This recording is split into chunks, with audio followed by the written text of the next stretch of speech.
We've gone through step 1, problem definition. We've gone through step 2, data. And step 3, we've defined what success means for us. Now let's get on to step 4, which is features. Now here the question we're trying to answer is, what do we already know about the data?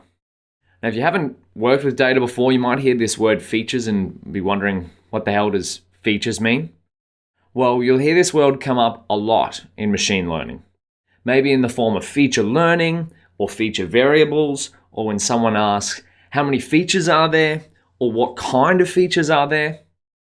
Features is another word for different forms of data. Now, we've already discussed different kinds of data, such as structured and unstructured, but features refers to the different forms of data within structured or unstructured data. For example, let's go back to our predicting heart disease problem. We might want to see if things such as a person's body weight, their sex, their average resting heart rate, and their chest pain rating can be used to predict if they have heart disease or not. These 3 things are patient's body weight, sex, average resting heart rate, and chest pain are features of the data.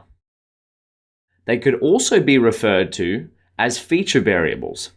In other words, we want to use the feature variables to predict the target variables, which is whether or not a person has heart disease or not. Now, when it comes to feature variables, again, there are different kinds. You've got numerical, which means a number like body weight. There's categorical, which means one thing or another, like sex, or whether a patient is a smoker or not. And then there's derived, which is when someone like yourself looks at the data and creates a new feature using the existing ones. For example, you might look at someone's hospital visit history timestamps, and if they've had a visit in the last year, you could make a categorical feature called visited in last year. If someone had visited in the last year, they would get true, or in our case, yes. If not, they would get false, or in this case, no. The process of deriving features like this out of data is often referred to as feature engineering. Our heart disease example is structured, but unstructured data has features too. They're just a little less obvious. If you looked at enough images of dogs, you'd start to figure out, okay, most of these creatures have 4 shapes coming out of their body. Their legs and a couple of circles up the front. Their eyes. As a machine learning algorithm looks at different images, it would start to learn these different shapes and much more, and figure out how different pictures are similar or different to each other. Don't worry, when it comes to figuring out the different patterns between features, such as the 4 rectangle sort of shapes coming out of a dog's body or the circles at the front of the dog's head, you don't have to tell the machine learning algorithm what they are. The beautiful thing is, it figures them out on its own. The final thing to remember is, a feature works best within a machine learning algorithm if many of the samples have it. For our predicting heart disease problem, say we had a feature which was called most eaten foods, which had a list of the foods the patient ate most often.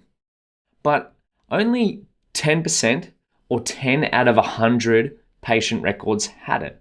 So this one, patient ID 4328, has most eaten food, which is fries. Not ideal. And these other patients don't have it because, remember, only 10 out of 100 examples have the most eaten food. They have data here, so these ones are just missing. And that'll be the same. So if you can imagine there's 100 patients here, only 10 of them will have this most eaten food column filled. And since a machine learning algorithm learns best when all samples have similar information, we'd either leave this one out or try to collect more information before using it. The process of ensuring all samples have similar information is called feature coverage. In an ideal dataset, you've got complete feature coverage. So for us to want to be able to use this feature of most eaten foods, ideally we'd want all values here, or at least more than 10% coverage, which means that over 10% or over 10 in 100 examples have some sort of value in this column. We'll have plenty of practice looking at different features in coming lectures and projects and lessons. In the meantime, think about a problem you had to solve recently. What features went into it? Were they numerical or categorical? Or did you combine them into your own derived feature?